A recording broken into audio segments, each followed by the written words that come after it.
If, like many women, you have been trying to lose weight and feel absolutely stuck, you're doing all the right things, you're exercising, eating well, meal prepping, doing mindset exercises, and you are still not losing weight, there may be something deeper going on with your hormones and not just your estrogen. There are other hormones that are involved in these processes too that need to be investigated and tested and then treated so that you can lose weight. My name is Dr. Karolina Skrzypek, and I'm the owner of Natura Med, and I'm an integrative and functional medicine physician. Today, we'll be talking about hidden drivers of metabolism imbalances and weight gain. So why do diets usually stop working after the age of 35? This is something so many women experience. It's something I've experienced.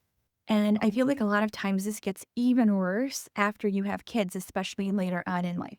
So what are some of the things that need to be tested and figured out so that they can be optimized and you can start feeling better? Number one is what is happening with your estrogen levels.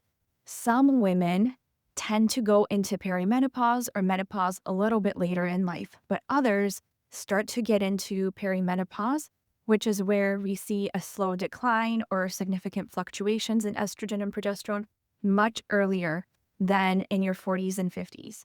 And what can start to happen is your estrogen levels can actually decline quicker, or there can be a lot of irregularities with your estrogen being higher than your progesterone or your progesterone being higher than your estrogen and so forth. And the only way to really get at these hormonal imbalances, which in turn can be driving a lot of cravings, water retention, and slow down your metabolism because they interact with things such as insulin and other hormones that drive hunger in our body, is to get yourself tested.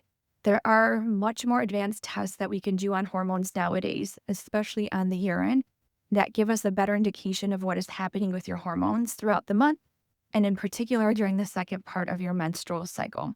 So the test I like to use the most is something called the Dutch test. It's a dried urine test for comprehensive hormones, and it will map out your entire cycle over the course of 30 days. It can look specifically at what is going on with your hormones during the second part of your menstrual cycle. Not only does the Dutch test look at your hormone levels, it also looks at how your body metabolizes and clears those hormones. It's a very comprehensive test, and it gives women a sense of what is happening with their hormones in a very accurate way. The next thing that I would recommend looking at is cortisol. Cortisol has a pattern throughout the day, but some patients at baseline have a very high or very low level of cortisol. So it's very important to test and map out what is going on with your cortisol levels throughout the day.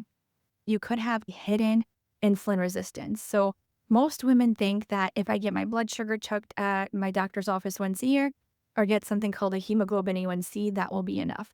But sometimes that is not sensitive enough to pick up the early signs of insulin resistance. So for example, what I would recommend checking is a fasting insulin level and a fasting blood sugar level. And then we can calculate a ratio based on those two levels so we get a better indication of what is happening with your blood sugar.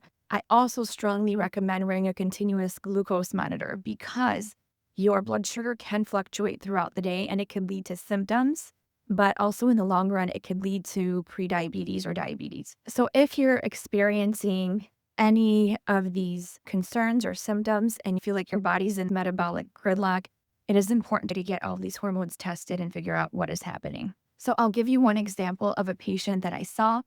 She was having a really difficult time losing weight. We checked her cortisol patterns and her cortisol levels were extremely high throughout the day. This was caused by a lot of stress at work. She was having a hard time managing it.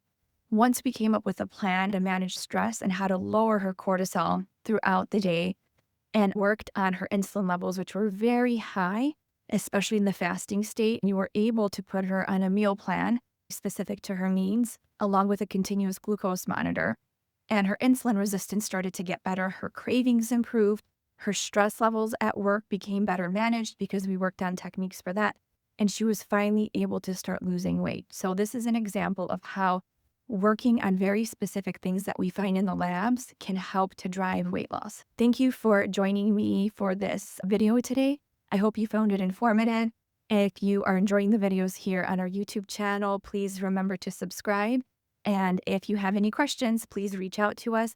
The first step to working with us is clicking the link below and going to our website and filling out our initial patient assessment and intake form. If you have any additional questions, please reach out to us in the future.